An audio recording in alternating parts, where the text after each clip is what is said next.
La libertad es una idea central en el pensamiento de la modernidad. Hegel afirma que la libertad es la esencia del espíritu, que el concepto y la libertad son el objeto y el alma de la filosofía. Esa es la idea que quiero desarrollar aquí. Podríamos abrir esta reflexión con el discurso sobre la dignidad del hombre de Pico della Mirandola. Allí nos presenta Pico a Dios creador, determinando la naturaleza de todas las cosas. Pero al llegar a la creación del hombre, y para que éste pudiera conocer y amar la grandeza de la creación, Dios no le encerró en una naturaleza determinada, sino que le dio la posibilidad, la necesidad de tener que elegir soberanamente su propia forma según su voluntad, arbitrio y pensamiento. Podríamos decir que Dios le dio la existencia, pero que la esencia se la tenía que determinar el hombre por su libre elección y determinación. Pero esta afirmación renacentista de la libertad del hombre encontrará dos obstáculos. El primero es su conciliación con un Dios creador omnipotente que no dejaría espacio ontológico a la libertad humana, como ya apuntaba Lorenzo Valla y Pietro Pomponazzi. Descartes considera que es un misterio esta conciliación y Spinoza se inclina estoicamente por un determinismo. Teológicamente esto conduce a la idea de un servo arbitrio y una predestinación en Lutero y en Calvino.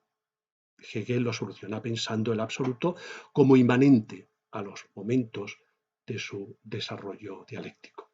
El otro problema irá surgiendo progresivamente con la ciencia moderna, que quiere explicar todo mediante el determinismo de las relaciones objetivas causales.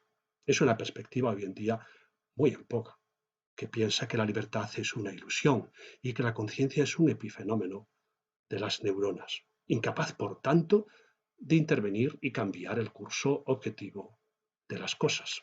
Hegel diría que esta perspectiva, debido a su limitación, yo diría que debido a una limitación metodológica, es incapaz de ver al espíritu. Donde sí se abre paso decididamente la idea de la libertad es en el ámbito jurídico y político. Maquiavelo propone la creación de una comunidad política sin apelar a Dios, sino a la virtud y a la fortuna del príncipe, del gobernante. Otros apoyan la legitimidad del poder político sobre la base de un pacto o contrato social libre entre los hombres, como Hobbes y Spinoza, o Locke y Rousseau, o Kant y Fichte. La Revolución Americana parte en su artículo primero de la Declaración de Derechos de Virginia en 1776 de que todos los hombres son por naturaleza igualmente libres e independientes. Y más cercano a Kant y a los idealistas alemanes está la Revolución Francesa, quien también declaró los derechos del hombre y del ciudadano en 1789 y partiendo también en su primer artículo de que todos los hombres nacen y permanecen libres e iguales en derecho. Incluso intentaron introducir un nuevo calendario, el calendario republicano, y que sería el calendario de la era de la libertad, fijando así un nuevo tiempo y el fin de la era cristiana que ellos consideraban como la era de la crueldad, la mentira, la perfidia y la esclavitud.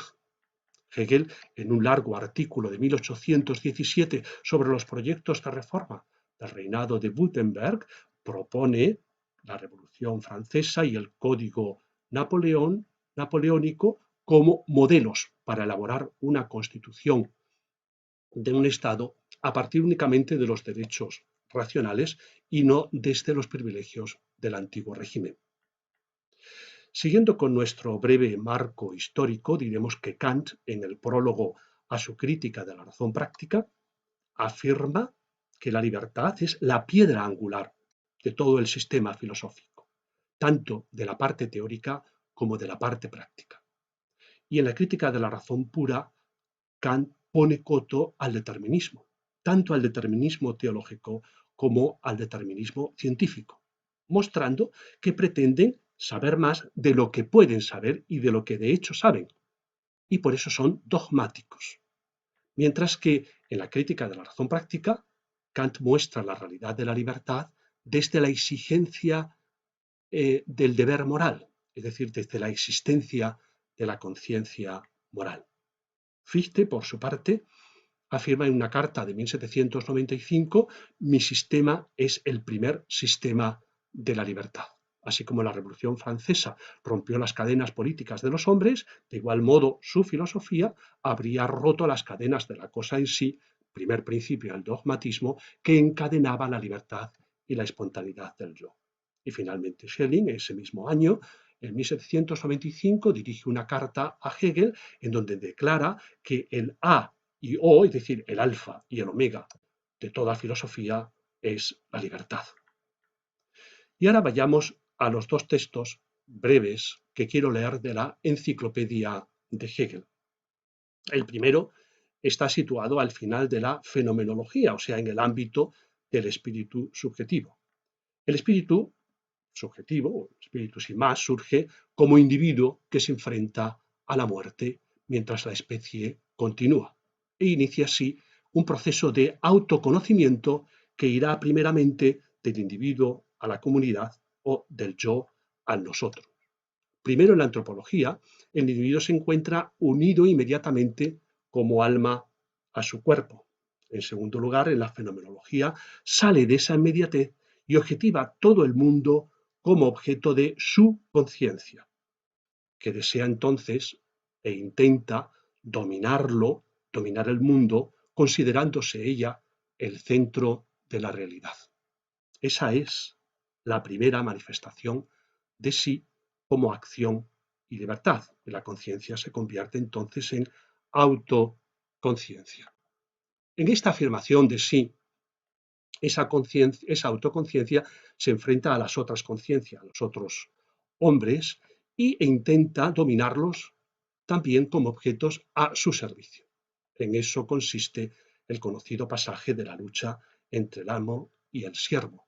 El amo pone la libertad como núcleo de su realidad y por tanto como algo irrenunciable. Y el siervo capta la vida como algo necesario, pues sin vida no hay libertad. Pero sin libertad la vida no merece la pena ser vivida, piensa el amo. Ambos tienen razón. El problema es que esos dos momentos esenciales para el espíritu están ahora separados, están aislados y deben unirse como momentos de una totalidad. El siervo tiene que comprender que ha de conquistar la libertad en el mundo, no en un más allá. Y el amo ha de comprender que la libertad, o sea, el espíritu, no tiene el modo de ser de la cosa, es decir, no es algo que pudiera ser propiedad en exclusiva de un individuo, sino que tiene un modo de ser esencialmente comunitario e intersubjetivo y que solo se comprende su modo de ser si se reconoce a todo ser racional igualmente como libre, que por consiguiente el amo ha de reconocer también al siervo como ser libre, pues sólo así él podrá realizar verdaderamente su libertad. Eso es lo que Hegel llama la conciencia universal. Y ahora paso a leer el primer texto de la enciclopedia y en concreto el parágrafo 436.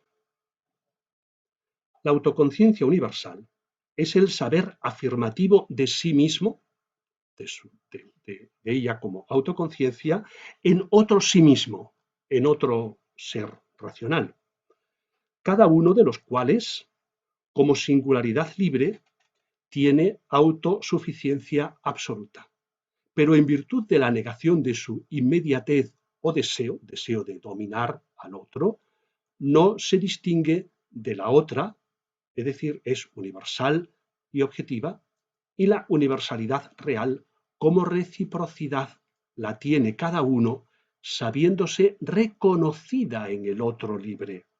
Y eso lo sabe en tanto ella reconoce al otro y lo sabe libre.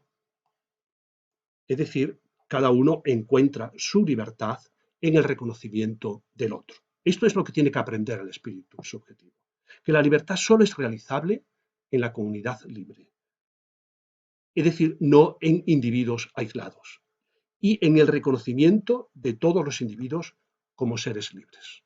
Entonces la conciencia, la autoconciencia o el espíritu se convierten en razón. El segundo texto se sitúa al final de la psicología, o sea, al final del proceso del espíritu subjetivo.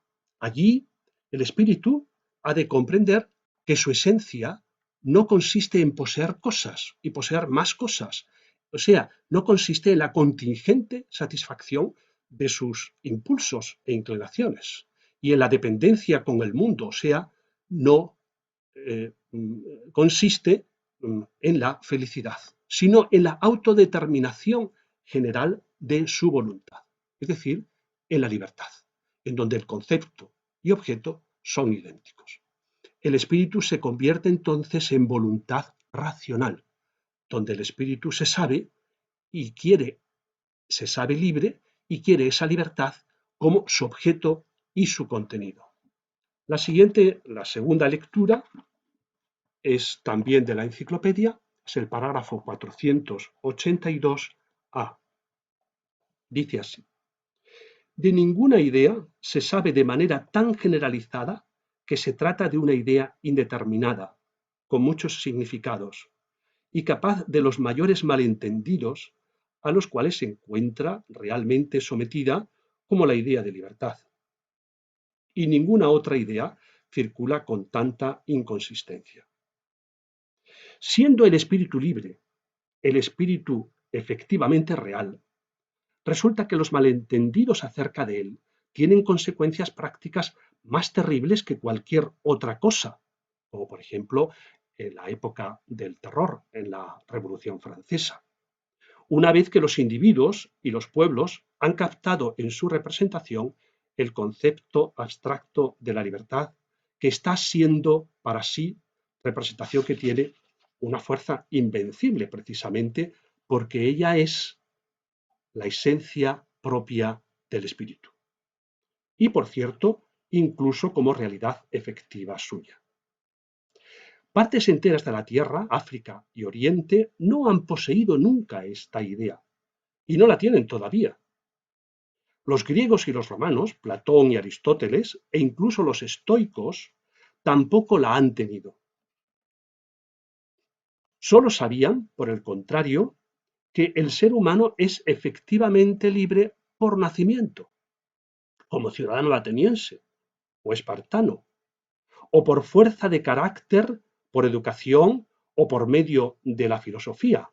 El sabio es libre incluso como esclavo y en cadenas, como pensaba Epicteto.